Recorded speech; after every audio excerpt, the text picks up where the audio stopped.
agora o Gospel News. Hoje é terça-feira, dia 27 de maio de 2025. E eu sou Karen Crisóstomo. Nós vamos juntos aqui pela Rede Gospel de televisão e também pelo YouTube. Rede Gospel TV Oficial com as principais notícias do Brasil e do mundo. Vamos aos destaques de hoje. Eduardo Bolsonaro se manifesta sobre a abertura de inquérito e diz que Estados Unidos podem salvar a democracia e a liberdade no Brasil. Bolsonaro deve retomar a agenda na próxima sexta-feira, após melhora no quadro de saúde. A Alemanha retira restrições de armas entregues à Ucrânia e guerra pode ter novo capítulo no verão europeu. 99 suspende serviço de moto após morte de passageira no centro da capital paulista. E ainda, Augusto Melo é afastado da presidência do Corinthians após escândalos com a patrocinadora Vaidebet.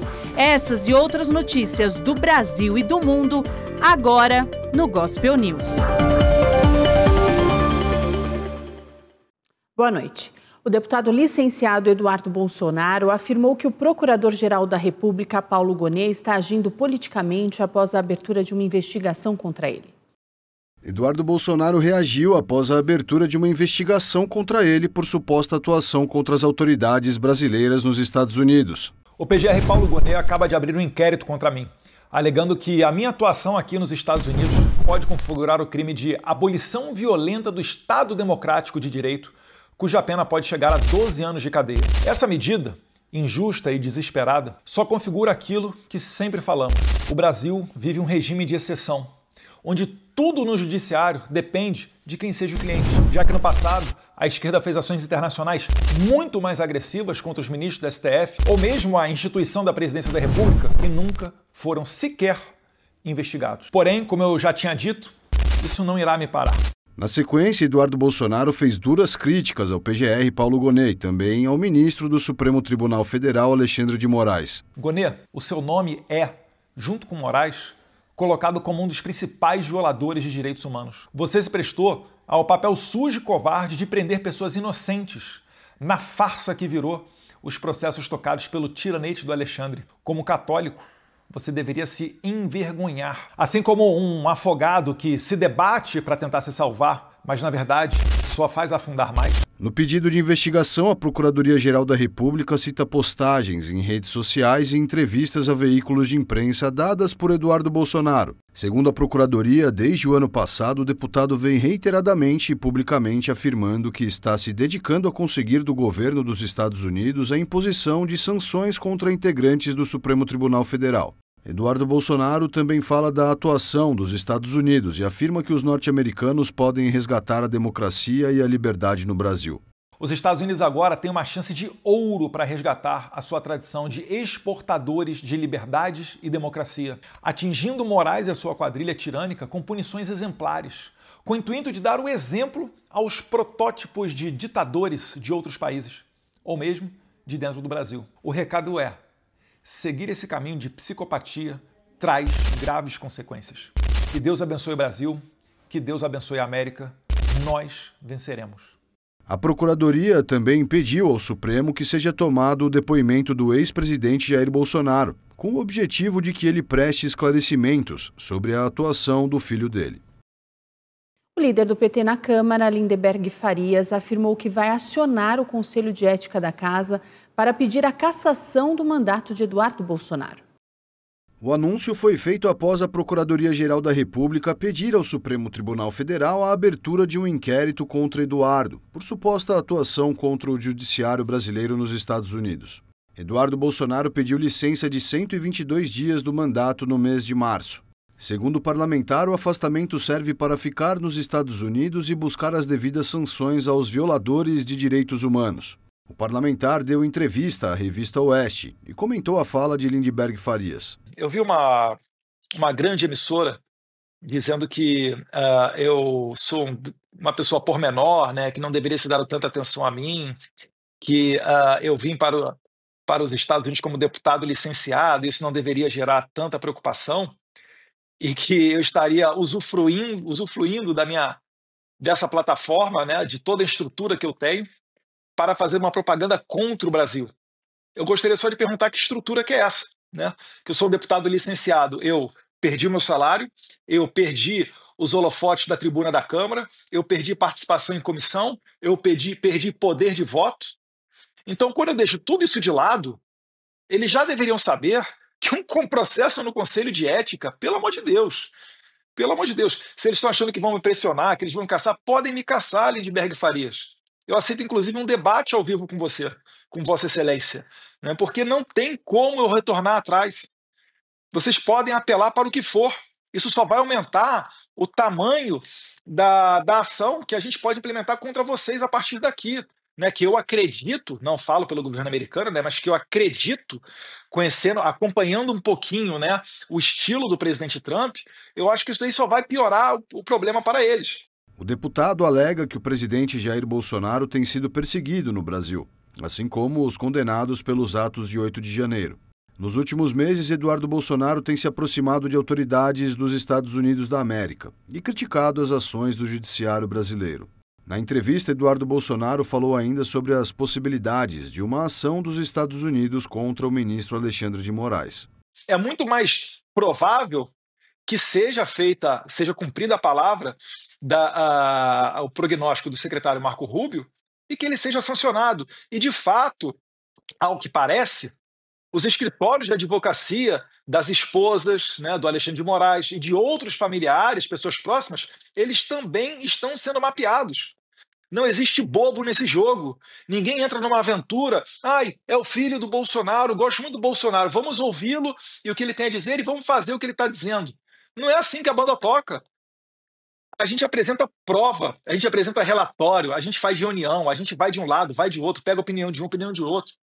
E foi quase que unânime todas as pessoas com quem a gente conversou aqui nos Estados Unidos ficarem perplexas com a atual situação da democracia brasileira. Ele citou ainda o nome do ex-presidente do Senado Federal, Rodrigo Pacheco. Eu até não ficaria surpreso se o PGR tenha colocado adiante esse inquérito contra mim, pressionado pelo Alexandre de Moraes. Porque, de fato, ele não tem limites. E quem é também um dos coautores e comparsas disso tudo é o Rodrigo Pacheco, ex-presidente do Senado, que não pautou nenhum dos diversos pedidos de impeachment para cessar com esses inquéritos absurdos. A gente tem que acabar com esses inquéritos. A gente tem que anistiar as pessoas do 8 de janeiro e até outras mais. Será que eles acham mesmo que a gente vai assistir isso tudo calado? Que não vão se levantar pessoas para trabalhar, para quebrar a cabeça e ver como é que a gente pode parar elas?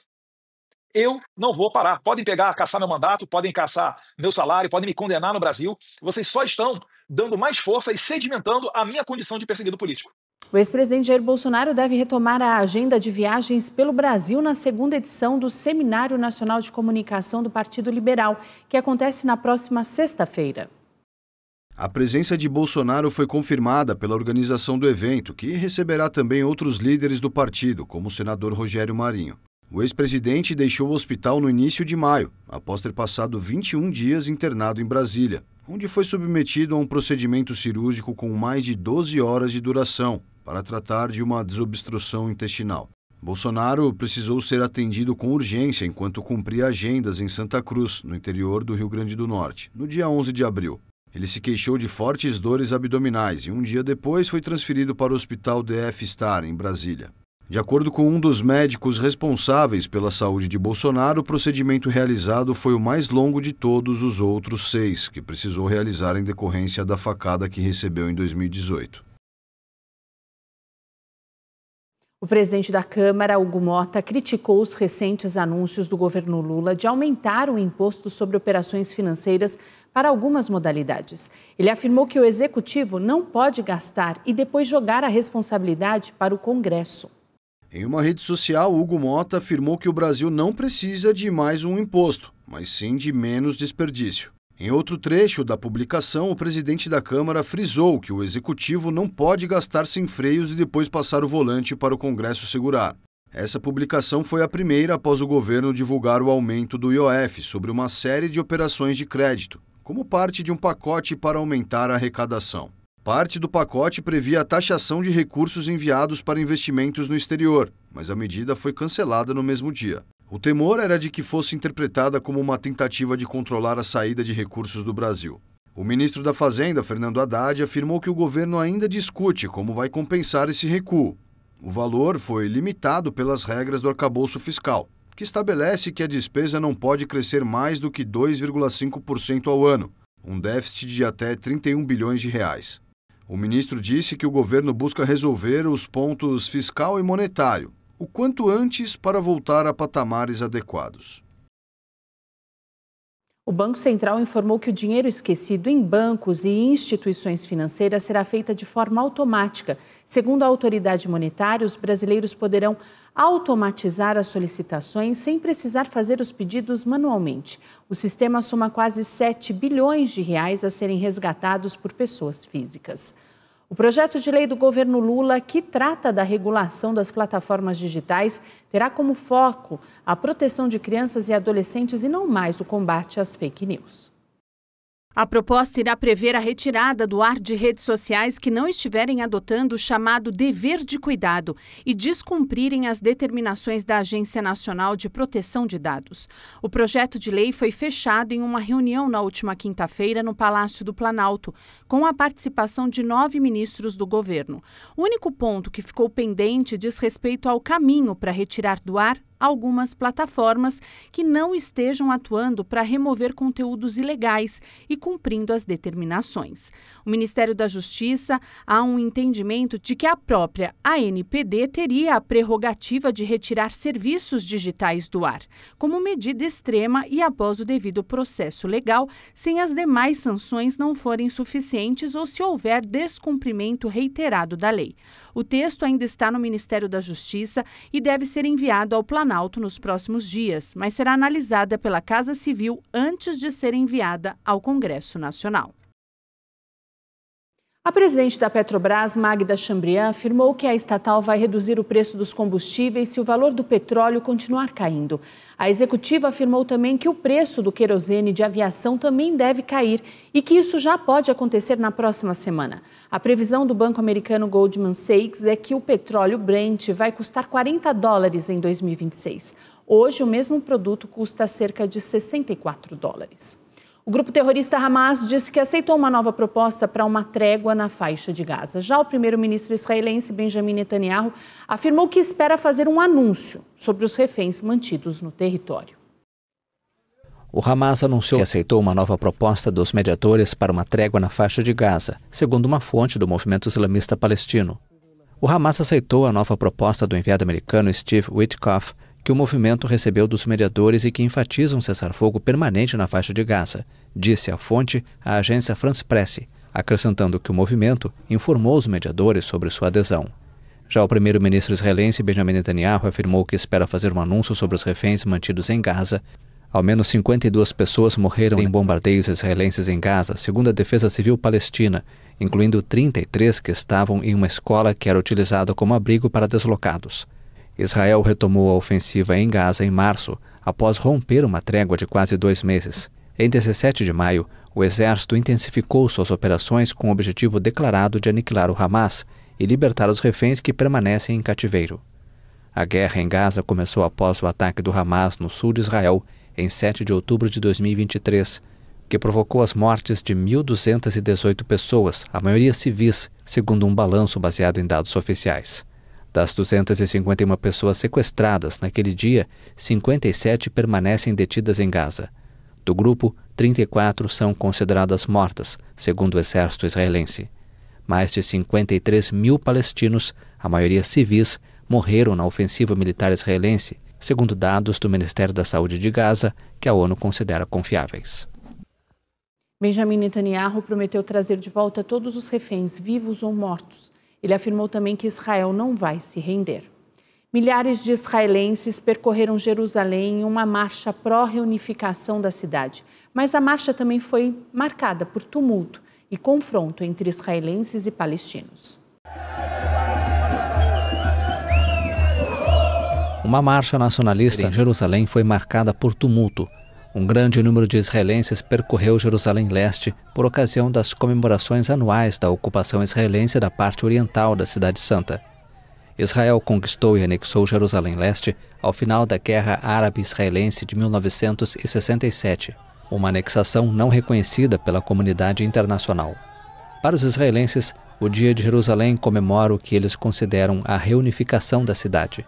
A cada ano, milhares de nacionalistas religiosos, em sua maioria, desfilam pelas ruas da Cidade Santa. Muitos palestinos consideram a marcha uma provocação deliberada, especialmente no contexto da guerra em Gaza, desencadeada pelo ataque sem precedentes do Hamas contra Israel em 7 de outubro de 2023. Vários grupos de jovens foram vistos atacando comerciantes palestinos, pedestres e estudantes, assim como ativistas israelenses defensores dos direitos humanos e a polícia. O ministro israelense da Segurança Nacional, Itamar Ben-Gvir, de extrema-direita, visitou a esplanada das mesquitas, um ato que tanto os palestinos quanto os países árabes consideram uma provocação. A esplanada das mesquitas é o terceiro lugar mais sagrado do Islã. Para os judeus, que se referem ao local como o Monte do Templo, é o local mais sagrado do judaísmo. O governo da Alemanha tirou a restrição de armas fornecidas por aliados à Ucrânia e agora o país, liderado por Volodymyr Zelensky, vai poder usar equipamentos ocidentais contra os russos. O ministro das Relações Exteriores do país, Johann van der Pful, também reiterou o apoio a Israel. O chanceler alemão Friedrich Merz disse que os principais aliados ocidentais da Ucrânia, incluindo a Alemanha, retiraram quaisquer restrições à variedade de armas fornecidas a Kiev. Es gibt keinerlei Reichweitenbeschränkungen mehr für Waffen, die an die Ukraine. Não há mais restrições de alcance para as armas entregues à Ucrânia, nem dos britânicos, nem dos franceses, nem de nós, nem dos americanos. Isso significa que a Ucrânia agora também pode se defender, por exemplo, atacando posições militares na Rússia.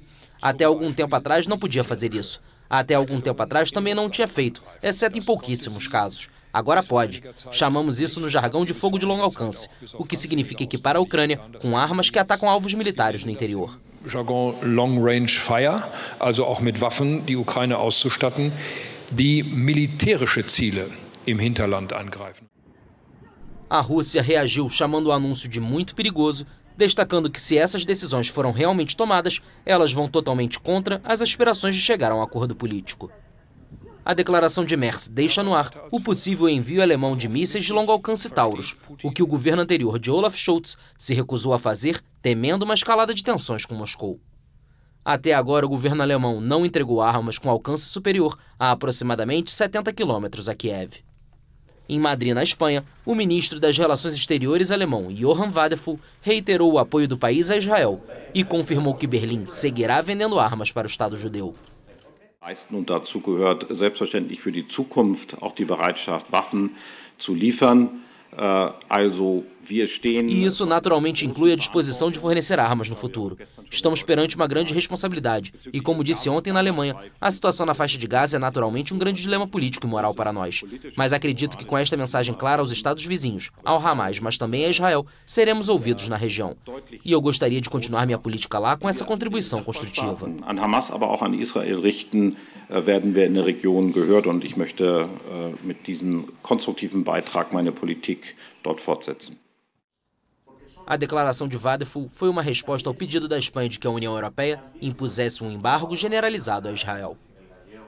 A Ucrânia também foi autorizada a utilizar os mísseis de longo alcance da Alemanha e também da França. As forças de Kiev agora contarão com mais mísseis de longo alcance que podem atingir boa parte do território russo. No ano passado, Estados Unidos e Reino Unido já haviam autorizado o envio deste tipo de artefato à Ucrânia. Em resposta a essa medida, a Rússia chamou a liberação de muito perigosa. O porta-voz do Kremlin, Dmitry Peskov, disse que se essas decisões forem realmente tomadas, vão totalmente contra as aspirações do país de chegar a um acordo de paz. Esses novos equipamentos têm alcance de 500 quilômetros. O presidente da Rússia, Vladimir Putin, disse que os provedores de serviços estrangeiros, como Microsoft e Zoom, devem ser restringidos no país e disse ainda que é importante para a Rússia desenvolver as próprias soluções. Segundo informações, a Rússia prepara uma ofensiva de grandes proporções para o verão no hemisfério norte, que começa no mês que vem. A Coreia do Norte criticou os planos dos Estados Unidos para construir um escudo antimísseis. Segundo as autoridades norte-coreanas, a proposta indica um cenário de guerra nuclear. Na semana passada, Trump anunciou que o Pentágono estava desenvolvendo o Domo de Ouro, em um investimento que pode chegar ao equivalente a R$1 trilhão.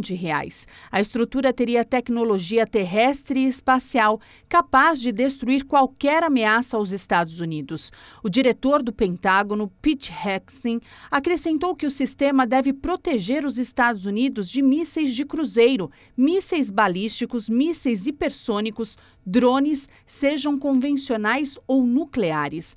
A Coreia do Norte afirmou que o plano é o auge da presunção, arrogância, autoritarismo e arbitrariedade, representando um cenário de guerra nuclear no espaço sideral. Nos últimos dias, China e Rússia também fizeram críticas ao projeto.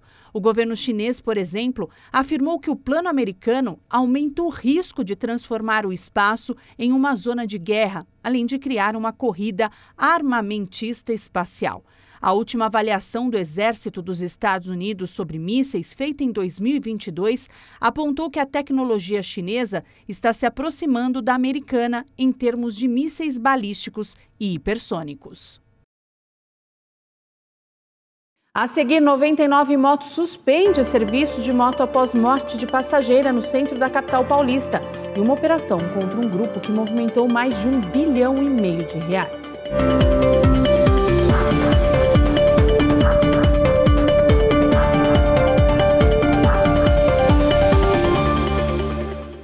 O Tribunal de Justiça do Estado de São Paulo determinou a suspensão imediata do serviço de transporte de passageiros por motocicletas na capital paulista.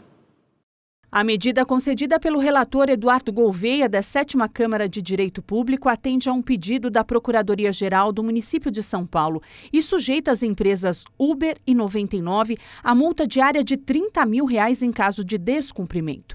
As empresas continuavam oferecendo serviço tanto na periferia quanto no centro expandido da capital paulista, mesmo após o Tribunal de Justiça voltar a proibi-lo no último dia 16 de maio. O aviso aconteceu após uma passageira de uma moto por aplicativo morrer em um acidente no último sábado. Os passageiros do automóvel abriram a porta do carro no meio do trânsito, atingindo Larissa Barros e o motociclista, que foram arremessados. O município alegou que as empresas continuavam operando de forma irregular, em completo desprezo à ordem judicial, em busca de lucro a qualquer custo, mesmo em sacrifício da segurança da população paulistana. A 99 argumentou em sua defesa que não existia um comando jurisdicional ativo para a interrupção do serviço e que a concessão do efetivo suspensivo não alteraria a situação processual da ação principal. Já a Uber informou ter apresentado embargos de declaração ao processo. Em nota, 99 Moto afirmou que vai suspender temporariamente o serviço em São Paulo em respeito à decisão. A polícia conseguiu prender os criminosos que fizeram uma família refém em um apartamento em Moema, na zona sul de São Paulo. Câmeras de segurança mostraram os criminosos usando máscaras de hospital para cobrir os rostos, enquanto carregavam um carro com sacolas e malas de viagem. A polícia chegou durante a ação dos criminosos e efetuou a prisão. O carro usado pelos bandidos era roubado e estava com a placa adulterada. A Polícia Federal iniciou hoje uma operação contra o esquema de pirâmide e lavagem de dinheiro. Segundo as investigações, Dover Torres arrecadou mais de R$1,5 bilhão entre dezembro de 2016 e maio de 2018. Entre os endereços visados nesta terça estão empreendimentos comerciais nas cidades do Rio de Janeiro, Niterói, Petrópolis e Duque de Caxias. Na lista há um shopping e um feirão de roupas. Na primeira etapa, que aconteceu no mês passado, embarcações, carros de luxo, relógios, joias e dinheiro em espécie foram apreendidos, dentro de uma ordem de sequestro de bens no valor de R$1,6 bilhão. Dover Torres Braga havia sido preso em fevereiro na Suíça pela Interpol e extraditado para os Estados Unidos. Segundo autoridades norte-americanas, o Tradecoin Club, chefiado por Dover, lesou 100 mil investidores em todo o mundo ao prometer rendimentos de 11% ao mês com um robô de microtransações massivas. O Tradecoin Club operava como um esquema Ponzi, onde os saques dos investidores eram feitos inteiramente a partir dos depósitos de novos investidores, sem qualquer atividade de negociação de criptoativos. Dover teria recebido pessoalmente pelo menos 8.396 bitcoins dos valores investidos. Uma outra operação deflagrada hoje mirou fraudes no bilhete único intermunicipal do Rio de Janeiro. As empresas fraudavam o sistema para receber subsídios do Estado. Segundo a Delegacia de Defesa dos Serviços Delegados, os donos de vans informavam transportar passageiros em viagens fantasmas, a fim de receber os subsídios do Estado. A estimativa é que o prejuízo gerado por esse grupo chegue a dezenas de milhões de reais por ano. Agentes saíram para cumprir 9 mandados de busca e apreensão e um dos alvos acabou preso em flagrante. Altemar Pinto, apontado como chefe da quadrilha, foi pego por porte ilegal de arma. O esquema envolve linhas intermunicipais entre o centro do Rio de Janeiro e a Baixada Fluminense, como Duque de Caxias, Magé e Guapimirim. A polícia descobriu que os fraudadores simulavam dezenas de passagens por hora em veículos com apenas 15 lugares. Cada validação gerava um crédito a ser reembolsado pelo Estado, na forma de subsídio tarifário. Em um dos casos, foram 34 validações em apenas 1 hora, sem que nenhum passageiro de verdade estivesse entrando na van. Os alvos responderão pelos crimes de peculato, lavagem de capitais e constituição de organização criminosa, com penas que, somadas, podem ultrapassar 30 anos de reclusão. 2 adolescentes, um de 15 e 16 anos, foram alvos da Operação Mão de Ferro 2, deflagrada pela Polícia Civil em Mato Grosso e outros 12 estados. Os 2 são suspeitos de integrar um grupo envolvendo crimes na internet contra crianças e adolescentes. O adolescente de 15 anos é apontado como chefe do grupo e já foi investigado por apologia ao nazismo e por promover automutilação entre jovens na internet em outras 2 operações. Segundo a Polícia Civil, o grupo era responsável por agir de forma articulada, praticando crimes como promover a automutilação e o suicídio, perseguição, ameaças, produção e compartilhamento de materiais de abuso sexual infantil na internet, apologia ao nazismo e invasão de sistemas. Os crimes aconteciam principalmente em plataformas como WhatsApp, Telegram e Discord, onde os suspeitos compartilhavam conteúdos violentos, incentivavam comportamentos autodestrutivos, faziam ameaças e expunham publicamente vítimas. As penas somadas podem ultrapassar 20 anos de reclusão, além de multas. Um homem de 35 anos morreu e outras 2 pessoas ficaram feridas em um acidente no interior do Mato Grosso. O motorista tentou desviar de um carro parado na pista e perdeu o controle do veículo. Segundo o Corpo de Bombeiros, as equipes foram acionadas por volta de 1h30 da madrugada. No local, foram encontrados um homem de 39 anos com ferimentos e outro com uma fratura no braço esquerdo e ferimento na cabeça. O passageiro do carro que capotou disse que ele e a vítima trafegavam no sentido de Guaratã do Norte, quando viram outro veículo parado na pista. Juliano Lopes não conseguiu frear a tempo, perdeu o controle da direção e o carro capotou várias vezes, parando em uma área alagada às margens da rodovia. Juliano apresentava politraumatismo, o que indica que foi arremessado durante o acidente. O acidente foi registrado como lesão corporal culposa. Um corpo foi encontrado carbonizado dentro de um carro em Esmeraldas, na região metropolitana de Belo Horizonte.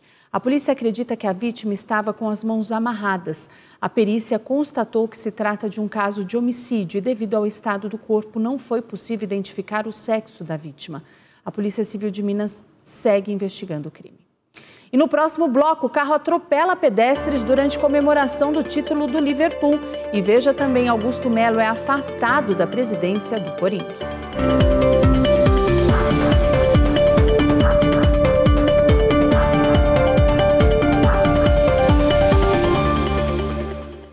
Um carro atropelou vários pedestres em Liverpool, na cidade no norte da Inglaterra, durante a comemoração do 20º título inglês do que o clube que carrega o nome da cidade. 27 pessoas foram hospitalizadas, incluindo 4 crianças. O dia que começou com festa em Liverpool, no norte da Inglaterra, terminou em tragédia. O clube de futebol que carrega o nome da cidade dos Beatles comemorava seu 20º título com um desfile quando um carro atropelou vários pedestres que participavam do evento. Um repórter da AFP relatou ter visto pelo menos 4 pessoas sendo retiradas do local em macas. A polícia foi acionada pouco depois das 18 horas locais, após relatos de uma colisão entre um automóvel e vários pedestres no centro da cidade. As autoridades anunciaram que um homem foi preso. Agentes dos serviços de emergência foram rapidamente mobilizados até o local, com caminhões de bombeiro e ambulâncias, onde deram assistência aos feridos. O Liverpool FC havia organizado o desfile, que contou com a participação de centenas de pessoas para celebrar a conquista do campeonato inglês, alcançada um mês atrás, ao final da 34ª rodada do torneio. O título inglês igualou o recorde de 20 campeonatos conquistados pelo Manchester United. Augusto Melo, atual presidente do Corinthians, se despediu do cargo. Sem oficializar a saída, o dirigente disse que está saindo de cabeça erguida e prometeu lutar para retornar ao posto. Augusto Melo fez um discurso durante a reunião do Conselho Deliberativo do clube. Enquanto o presidente do Corinthians atendia a imprensa, o advogado dele, Ricardo Cury, fazia a sustentação oral aos conselheiros defendendo a gestão. Augusto Melo sofre um processo de impeachment por ser acusado de irregularidades no contrato de patrocínio com a VaideBet. Na semana passada, ele foi indiciado pela Polícia Civil. Apesar de não ter renunciado, Augusto Melo falou em tom de adeus. Segundo ele, o jogo não acabou, mas deixa o clube com salários em dia há 7 meses e com um planejamento que tinha tudo para dar certo. Ele afirmou também que deixa o clube com mais de 3 bilhões de reais em arrecadação. Se realmente sair, o primeiro vice-presidente, Oscar Stabile, assume o principal cadeira do clube em forma interina. A votação que pode definir o futuro dele deve acontecer no próximo mês. O executivo foi eleito no fim de 2023, acabando com 16 anos de dinastia do Grupo Renovação e Transparência no comando do Corinthians. Ele esteve envolvido em muitas polêmicas e teve o título paulista deste ano como principal conquista esportiva da gestão. Logo após esse discurso, Augusto Melo foi afastado do cargo após uma reunião extraordinária do Conselho Deliberativo do clube. Osmar Stabile assumiu a posição. O Conselho Deliberativo do Corinthians aprovou em reunião na noite de ontem o afastamento de Augusto Melo da presidência do clube. Foram 176 votos pelo sim e 57 pelo não. Mas para o impeachment ser sacramentado, ainda é necessária uma nova votação pelos associados do clube. Caso os sócios não aprovem a destituição, Augusto Melo será reconduzido ao cargo. Neste intervalo, o Corinthians será comandado interinamente pelo vice-presidente Osmar Stabile. Ele tem até 5 dias para convocar a Assembleia Extraordinária dos Sócios, cuja realização deve acontecer em aproximadamente um mês. Se os sócios aprovarem o impeachment, uma nova eleição será realizada contando apenas com a participação de conselheiros. O pedido de impeachment de Augusto Melo foi baseado em acusações de irregularidades no contrato de patrocínio com a VaideBet, infração da Lei Geral do Esporte e desrespeito ao Estatuto do clube. Bragantino venceu o Juventude, 1-0. Vamos aos gols. O Bragantino somou 3 pontos contra o Juventude. O gol da partida foi marcado por John. Com a vitória, o Bragantino se firmou na 4ª colocação do Campeonato Brasileiro. Hoje também tem Copa Sul-Americana. Corinthians joga fora de casa contra o Huracan e precisa vencer para continuar sonhando com a vaga. O São Paulo já está jogando pela Copa Libertadores. O jogo começou às 7 horas contra o Tajeres. Mais tarde, a partir das 9h30, o Botafogo recebe a Universidade do Chile. O Gospel News desta terça-feira fica por aqui. Eu desejo a todos vocês uma ótima noite. Amanhã, a partir das 7, nós estamos de volta com as principais notícias do Brasil e do mundo. E até lá você fica muito bem informado acessando no YouTube TV Rede Gospel Oficial. Na sequência, a partir das 8 horas da noite, tem a transmissão do culto de batalha espiritual diretamente do Renascer Hall Sede Internacional com o Bispo Sônia Hernandes. Uma boa noite para todos vocês e até amanhã.